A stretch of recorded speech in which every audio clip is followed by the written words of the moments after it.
Okay, good morning, everyone. My name is Karen Segars, and I'm the lead level architect at Arkane's Austin studio.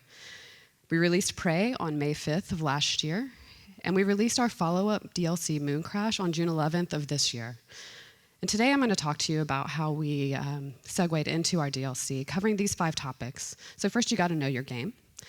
Take risks, take a moment for fun, build upon the story, and reduce, reuse, recycle. So of course, you've got to know your game. You've got all of the systems, the narrative, everything that you get to build upon in your DLC. So first, I'm going to give y'all an overview of Prey. You play as either the male or female version of Morgan Yu, and you wake up in your apartment in the year 2032 for your first day at TranStar, a high-tech research and development corporation. You head out of your apartment, past a maintenance worker, and head to the rooftop to catch the helicopter that they've sent for you. And once you arrive at the facility, you're run through a few tests in preparation for heading to orbit the following week, your destination, TranStar's Talos 1 space station. But something goes wrong during testing. And you wake up back in your apartment, your alarm clock reporting that it's the same day that you just experienced. Everything back to normal, at least at first glance. So you head out of your apartment, you find that maintenance worker dead, contorted in a pose of horror. And with the elevators out of service and no clear way out, you pick up her wrench and head back to shatter the sliding glass door of your apartment, revealing that that city you had been looking out on was a digital simulation, and you've been living in a constructed version of your apartment in the heart of a lab. In further exploration, you realize it's actually 2035, and you've been on the Talos 1 space station for the past 3 years. Now, in addition to developing Looking Glass, which is that technology that created the digital simulation of the city, TranStar is also known for creating weapons like this glue cannon, their Q-beam laser, and their recycler grenade, which basically is a small black hole that sucks up matter and converts it to its base materials that can be used for crafting. But what they're most known for, and funded by, is their neuromods. Now, a neuromod is a handheld device that allows a patient to inject data directly into their brain, giving them instantaneous knowledge of a desired skill. Now, from being fluent in a foreign language or being a master in jiu-jitsu, if TranStar can scan a professional in their skill recorder lab, they can make their abilities available in neuromod form. And of course, before a neuromod is available to the public, they run tests. And often, volunteer test subjects are criminals from Earth that are looking to reduce their sentences by volunteering. So they're injected with neuromods and run through a variety of tests to discover how much of that ability they have acquired.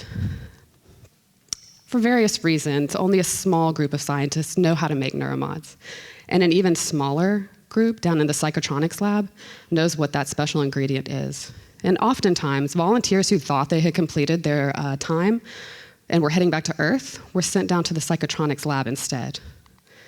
And here they found out firsthand what that special ingredient was, and were actually integral in helping to create it.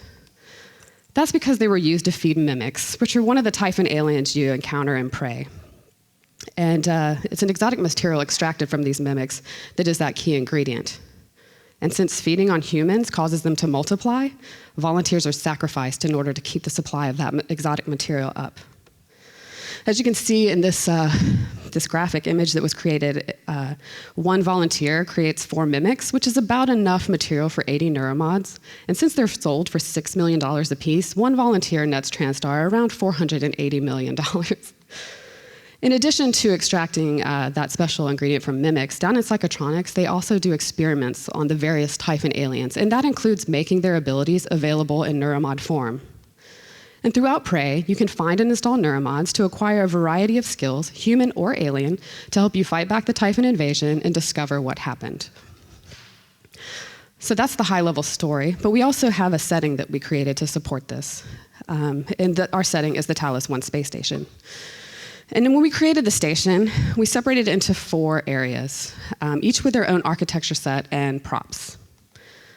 The executive levels are the first section, and they're found at the top of the station. And this was constructed with nice marble, leathers, and rich woods, like this panel example. And here you can find the crew quarters, where they have these sleeping pods, as well as the yellow tulip bar, where employees can relax after their shift, as well as the restaurant and the kitchen. You also find the bridge here, which is where the station is controlled. and deep storage, which is basically the station's IT department. And this large blue computer is where all the data is stored. In the middle, this second section, we called our research area, and this is where all the labs can be found. And these were predominantly constructed using our lab set. So this is a versatile metal wall. It came in a variety of solid colors as well as several stripe variants. And here you can find hardware labs, which is where that glue gun is created and the looking glass technology is developed. Psychotronics, where the aliens are researched. Sim labs, which is where your constructed apartment is and where they test volunteers and create neuromods. Also the shuttle bay, and this is how crew get in and out of the station. And the lobby, which is basically the hub that connects the research levels to the rest of the station. The third section at the base of the station is the engineering levels. And these are much more, and this is our industrial set. It's large metal panels, exposed rivets. A couple of example panels can be seen here. And in this engineering level, you can find the power plant. This is the fusion reactor that controls the station. The cooling room that keeps that fusion reactor functioning, pipes, tanks, all that good stuff. And cargo bay, where shipments come in and out of the station. And life support. So this is water treatment and air circulation. And then that fourth set is the station itself. It was about 7 football fields in length. So it got a robust set all to itself. A couple of example panels can be seen here. So this is an opportunity. Your DLC is an opportunity to take some risks. Before you choose a setting for your DLC and expand upon the story, you need to have an idea of the gameplay experience you want to create for your players. With several systems like AI, combat, skill trees, and databases already in place, you have an opportunity to really play around with how all of those work together, creating something new and unique, but still familiar to your players. So we knew pretty early on that we wanted to integrate some roguelike elements into our DLC. And what this means is where loot spawns, where enemies spawn, various hazards you can encounter in the level, all randomly spawn each time you play through the game. And some of the examples of hazards are like fire, flooding, radiation, whether power is on or off, and if there's no O2. Okay. Players can still become familiar with the levels, but they're constantly challenged with how they're going to navigate through the space. And this idea came up during Prey, and we considered implementing on Talos 1, but with 14 levels, it was a little too large. But we had all of these elements for these hazards, like this flooded monitoring room that can be found in power plant with the electricity hitting the water, making it dangerous. There's a fire and hardware labs that you can encounter next to a breach to the exterior.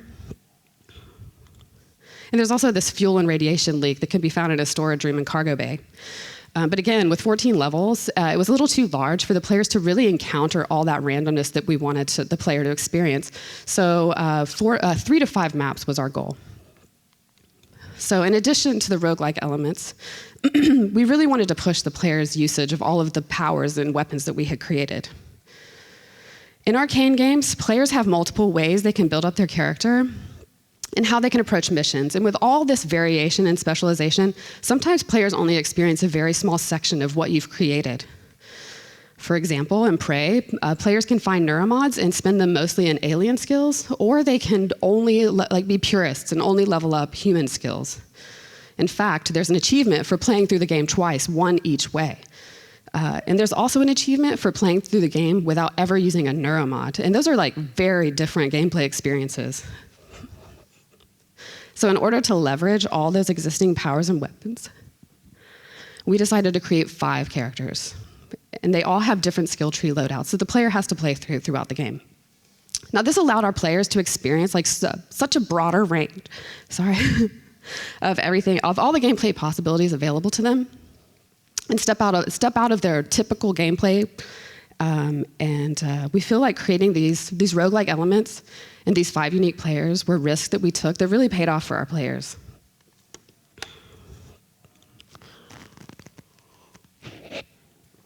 All right, so we started on MoonCrash almost immediately after finishing Prey, but the week after Prey shipped, we did a game jam. So what that was everyone was encouraged to play around with all the systems and assets that we had created in Prey. And then there was a team meeting at the end of the week to showcase everything that people did. I'm gonna slow down a little bit, y'all. Okay, so some of this was done as entertainment, and that includes music videos with various characters from the game. There was more than one. To this swarm of tiny mimics, right? But others became valuable additions to the DLC. One example is a coworker took existing VFX from other weapons and combined them with the turret. So this is, in MoonCrash, you actually have the addition of a glue turret, as well as a laser turret. Someone else took the apex tentacles that you encounter in Prey and combined them with a grenade. Now the thing about this one is you have to be careful because it will come after you as well, so you need to be strategic. Someone else can create an operator companion, and this allowed you to have access to extra inventory slots, and you can share these across all 5 of the players. Someone else, for those of you that don't know, mimics can turn into everyday objects from coffee cups to chairs. In this example, your mimic companion has identified some lunar rocks that they have turned into. And another player created a mini game of basketball where you can mimic a basketball and score points. And this basketball court was integrated into one of the levels of our DLC. So the game jam was a great way to let players take a step back, to let coworkers take a step back and kind of like have fun with everything that they had just created. And again, it led to some really relevant additions to the DLC. Okay. So now you have an idea of the gameplay experience you want to create for your players. Now it's time to build upon this story and connect it back to your base game. We considered Earth as a location for our DLC, but since Prey is set on a space station, this wouldn't have allowed for a lot of asset reuse. So with that in mind, we turned our attention to the moon. And in Prey, the Pythias moon base had actually already been referenced in a few locations. So when you're in the exterior of the station, you can actually see lights on the dark side of the moon. In the staff lounge of the lobby, you can find a book that talks about the psychological tolls working on the moon base has on its employees. And in hardware labs, you can find an email from a coworker in cargo bay talking about a shipment that's headed to the moon base. And also from our research about fusion reactors, helium-3 is often used, and that's a substance that can actually be found on the surface of the moon. So we already had a basis for a mining facility on the moon.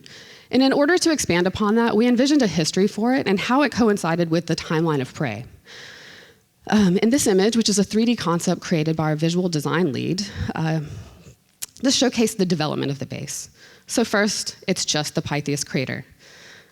But then by 1957, the first crew have arrived and start initial excavation. By 1963, the construction of the crew annex is completed, and this allows for housing more crew. And over the next several decades, the Moonworks mining facility is established, and eventually contributes a lot of materials to Transtar for the construction of Talos 1. And then by 2030, with the construction of Talos 1 complete, Transtar reached out and purchased the moon base, and they added a dome, which created a breathable atmosphere, and they constructed the Pythias Labs research facility. Okay. And even though it's not something evident to your players, this helps inform artistic decisions.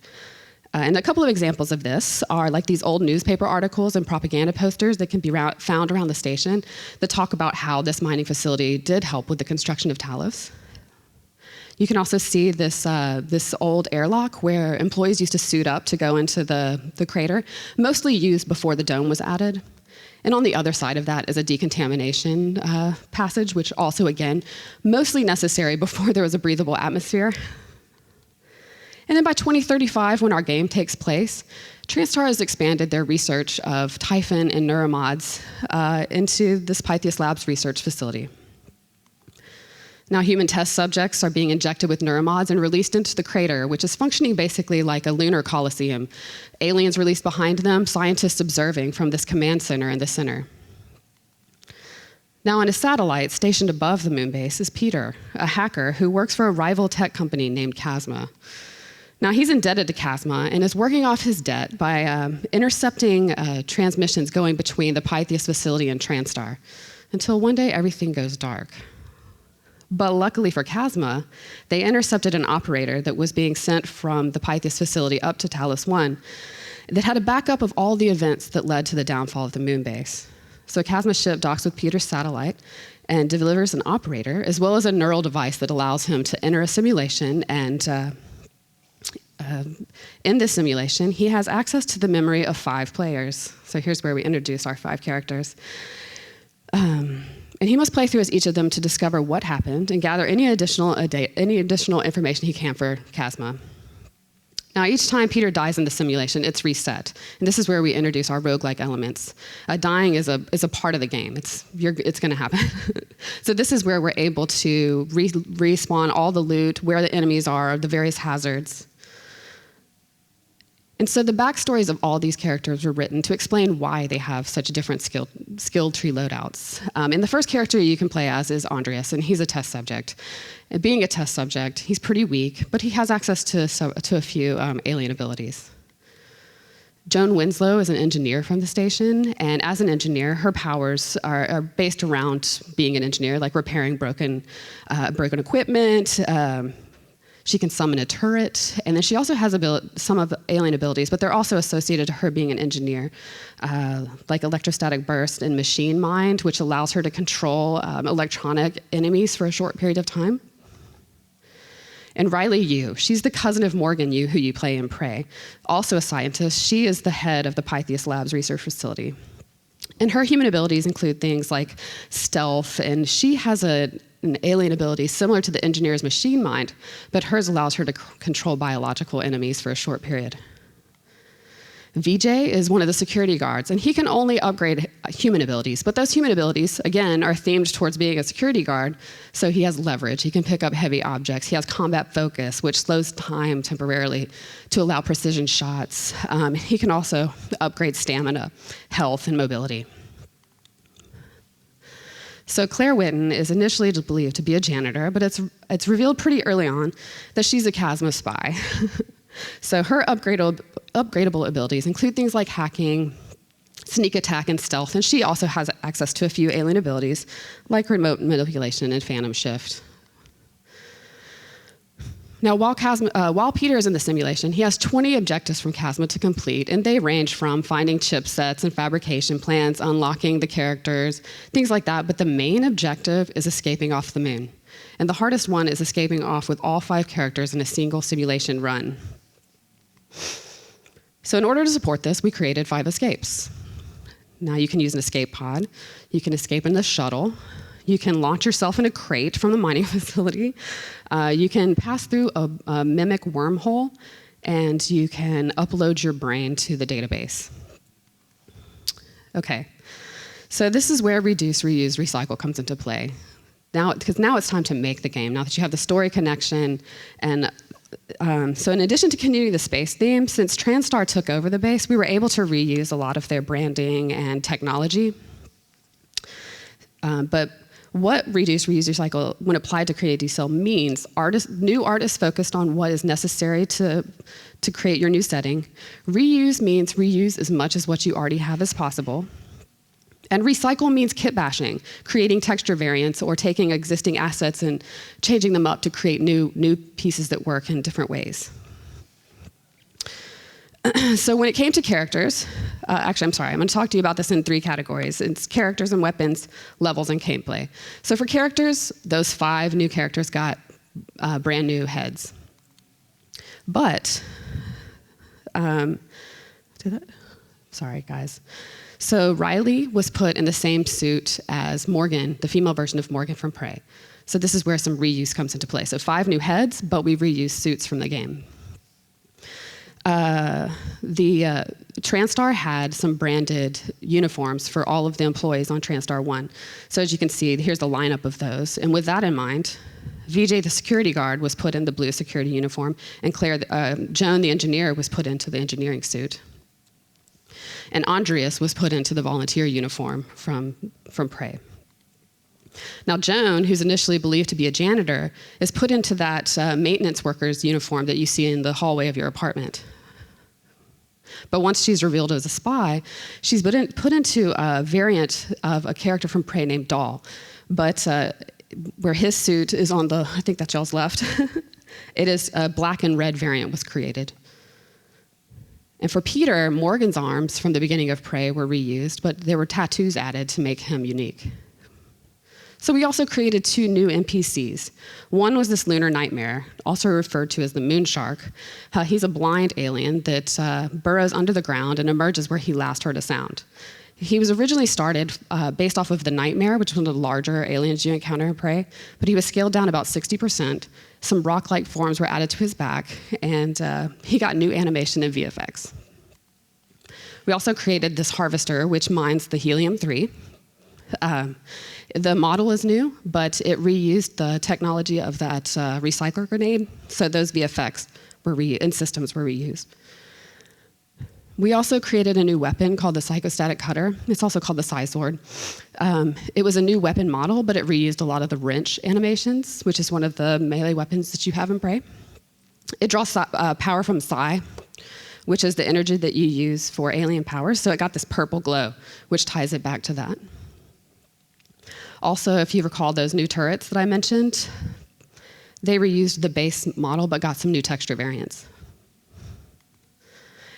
And also for that Typhon spore that was created, the apex tentacles were reused, but it got a new handheld grenade that was this lovely organ.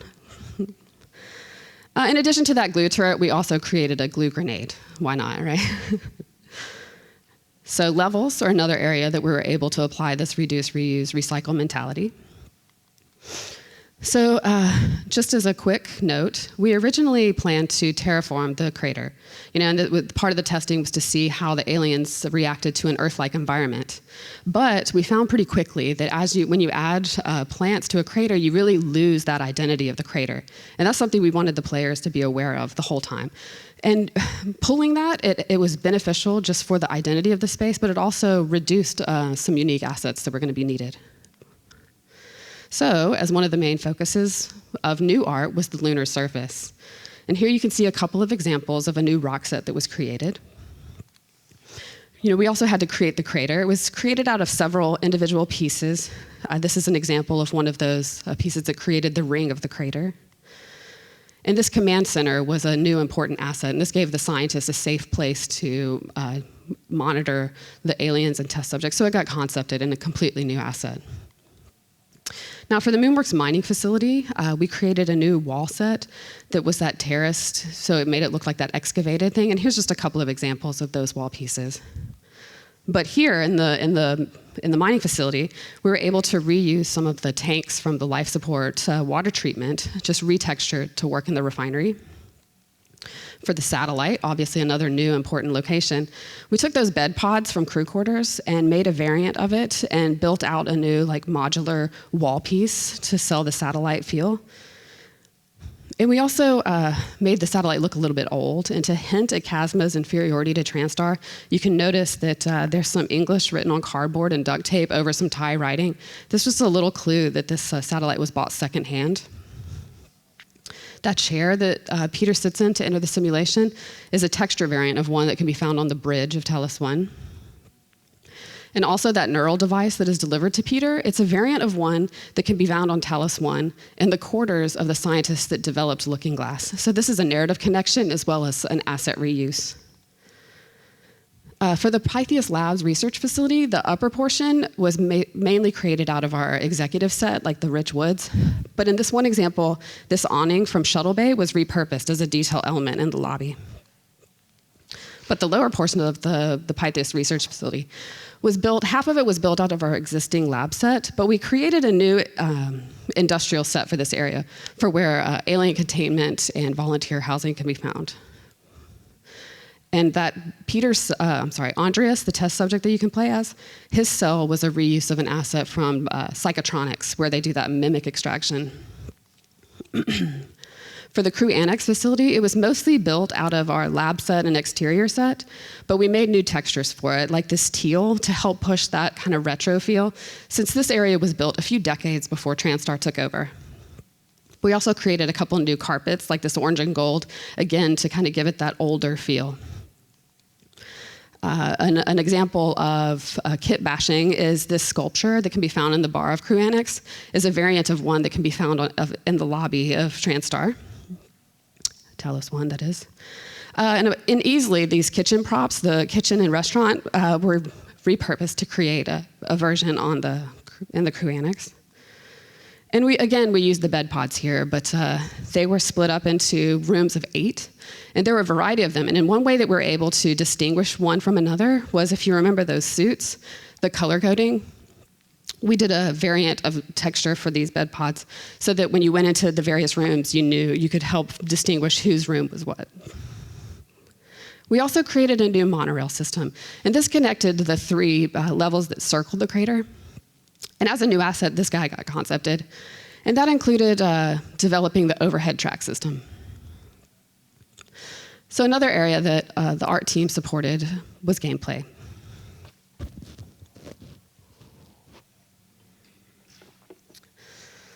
Okay, one example of this is the Typhon Gate, which is a new system that was actually developed for the DLC. So if an alien gets close, this radar dish acknowledges that and puts up an impenetrable barrier. So similar to the turrets in Prey, where if you inject enough neuromods of alien power, this shield can block you. It becomes another gameplay element that you have to navigate around. We also supported those 5 escapes, right? Now, the one that got the most new art was the crate launch, where you can launch yourself from the Moonworks mining facility in a crate. And part of that included this 3D concept of that kind of like broke down how that thing was loaded and fired. So this asset got obviously a new asset. It got animation, it got VFX. The crates existed from Cargo Bay, but again, this was like one of the biggest, one of the largest new assets for the DLC. Now, the escape pods, that was an easy thing to integrate. But for the moon base, it got an underground location to help integrate it into that lunar setting. The shuttle, also another easy escape method that was integrated from Prey. But for the DLC, it got a new screen and a new animation of your player powering everything up when they're successfully escaping. And this is a variant of from Deep Storage from Prey. We kit bashed it and made a new variant that became the jetway that connected the shuttle to the crew annex. Okay, that guy, sorry. And then another escape is that you can upload your brain to the database. And this is where another kit bash example, where we used this giant computer housing from Deep Storage. But this one got a unique animation and this dock that lowered from the ceiling where that operator that gets sent to Peter in the satellite, this is where that came from. Now, something that is a really easy addition is whiteboards. This is something that we love to do. And this is one example of where a very easy texture variant is created. In this example, it's in that area where you upload your brain. And it's Riley's notes about how this whole procedure works. And then the final escape is this mimic wormhole. So there's a glitching mimic that once you stabilize it, you can teleport to Earth. But on the, I think that's y'all's left, it was a chamber that was used to test grenades in harbor labs. It was reused as this isolation chamber that is containing this glitching wormhole. And this is another example where whiteboards were used. This is the scientist's notes about what was going on in this crazy wormhole. So in addition to the escape methods, we also supported the hazards, which was one of the roguelike elements in the DLC. So once the layout of levels was completed, walls were pulled away to expose inner infrastructure. So in this example for fire, pipes become exposed that are the jets of fire. And some locations had multiple states, like this atrium in the bottom of the Pytheas labs. Here's an example of a normal state. But it can also be experienced flooded with wires exposed. They're coursing electricity through the water, so it's dangerous, as well as a radiation leak. And so all of these cause the player to encounter the space in a different way. Now, whether or not power was on was another hazard that the player had to deal with. But unlike the other hazards, power was level-wide, so it's either on or it's off.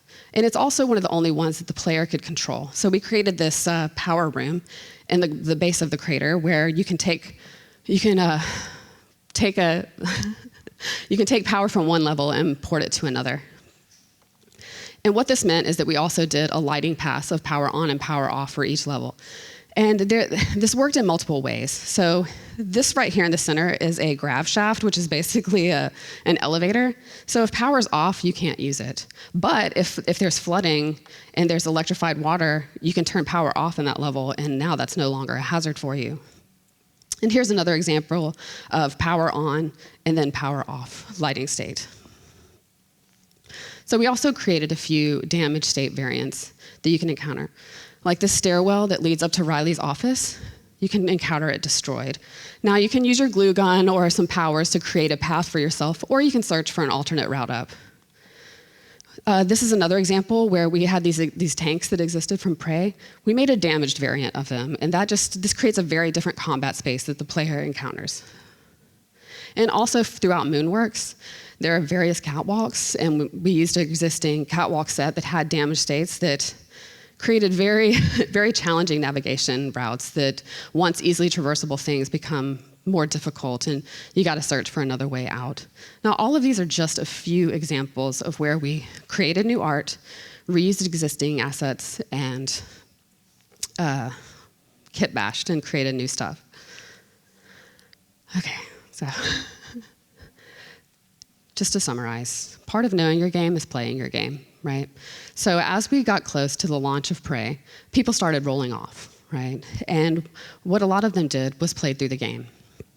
And this includes like multiple times. Several people beat the game like 3 or 4 times. And each time they played through differently, like those objectives that I talked about. So they played through with just alien powers. They played through with just human powers. And it really gives them a more intimate knowledge of the game that they just created. Also, the game jam. It was a lot of fun. You know, in addition to playing the game and doing the game jam, it was just kind of like a celebration of all the hard work that just went into Prey. And this just really gave people creative understanding of all of the systems and assets that were available. Don't be afraid to take risks with your DLC, right? You just released a successful game, and you have all of these systems in place. So this is your opportunity to evaluate how your players use them and come up with new and existing ways for all of those tools to work together. Create a history. Right? So once your setting is defined, creating a history, it's going to really inform your art team. Like, they're going to be able to integrate layers into their texturing, and just to know how a space came to be just helps create a more grounded and believable environment. Also, don't be afraid to pitch lots of ideas for your DLC, because you've got a team that knows how to create very similar work. You've got pipelines in place, so you can pitch lots of ideas and then take a look at what all of that's going to be, like what your teams can produce, because a DLC is a shorter production cycle. But you know, like those whiteboards I mentioned, that's such an easy addition. That's like an hour you can have a new whiteboard.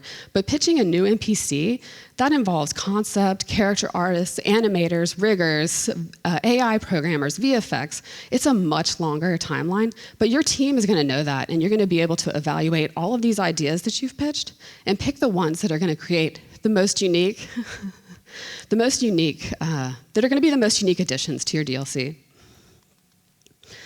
And again, since it's such a shorter production cycle than your base game, reuse as much as possible. And don't discredit using existing stuff, but creating new textures for it, or combining some assets to create new ones, you know? And because of all of these things, working on MoonCrash was one of the smoothest productions of my career, right? So now, if there are any questions.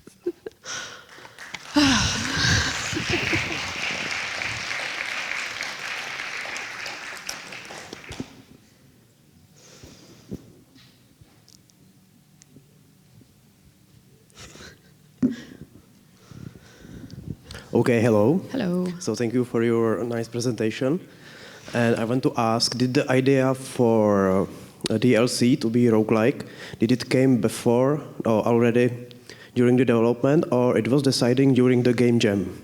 It actually came before, when we were still working on Prey, but just due to, because of scheduling and the trajectory that we were already on, it would have been a huge undertaking at the time. So we had that in our back pocket for our DLC and knew that pretty early on going in. Okay. Can I have one more question? What is this reployer thing in the game? What is what? Reployer. Reployer. So that became a joke because it was such an unknown. It led to emails in the game talking about, hey, we got thanks for the replorer, what is this? But I will tell you that it actually came from the original reference was an old printer. Thank you. Hello. Hello. How have you dealt with balancing the game? Like, so it's not too hard as from it's roguelike and you just die and die again. Part of it is there is something I didn't cover. There is a corruption timer in the game. So each time you die, that corruption timer is reset, and it starts out, you know, with fewer enemies, not the hardest of enemies. But the longer that you're in a single simulation run, that corruption timer increases, and it gets harder and harder. So that was one way to balance it. Thank you.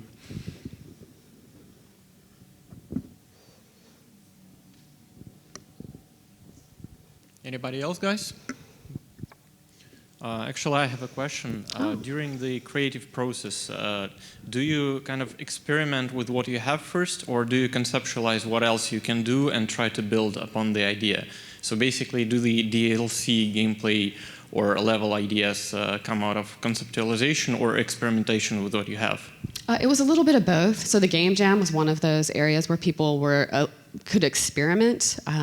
But in addition to playing the game, as people did start rolling off, they could take those existing architecture sets I mentioned and start building out spaces to test things out. And then as far as like the systems designers, we had so much already in place that they were able to utilize a lot of that. But there's one thing I didn't mention. In addition to the Typhon Gate, which was a new system, we also introduced like basically a battery for that was just another way for the players to have to really evaluate what they wanted to do, because there's pros and cons to where you put power, like if you want to use the tram or anything like that. So it's really a combination of all of those things, experimenting beforehand while we're wrapping up the base game as your team members are rolling off. Lots of experimentation. The game jam, again, to really challenge the team on how those things were utilized. Like, yeah, it was all of the above. And with all these abilities, all these multiple ways to finish the game, to play through it, how do you basically make it all stick together and not fall apart with so many conflicting methods of approach? Part of that was narrative. Like, you know, like the narrative, like once you figure out that gameplay experience that you do want to create, that's when you can really use narrative. Like, to explain the various skill tree loadouts of those 5 characters, we're able to use the narrative to give a backstory. You know, like I said, the MoonCrash DLC with those roguelike elements, it was a very different experience than Prey. But again, your DLC is that opportunity to take a look at. We were able to see, like, okay, how do our players play? How do we as players play our game? And again, since Arkane games, just typically, you have such specific ways. Like some people in Prey, they only use the glue cannon and the wrench, right? So there's so many weapons and abilities that they never experience. So being able to look at your base game and identify that gives you some knowledge of how you can push and expose your players to some more of those things that you've created. Anyone else? I'll hijack you for one more question, Sure. if you don't mind. What about the experience from previous Arkane titles like Dark Messiah or like Dishonored? What were the most valuable lessons that you took from there to improve upon Prey? Wow, that's a good question. I mean, part of it is, again, with Arkane games like Dishonored, giving your players multiple ways to navigate through a space. Like, even though we damaged stairs or something, if you look around, you're going to find alternate paths that we built into the space. So we're always going to encourage exploration. So even though MoonCrash was so different and that was more roguelike, we still embedded all of those rewards for players that do explore. Okay, thank you. Well, if you have any questions more, I think you can catch Karen outside. Big thanks, big round of applause.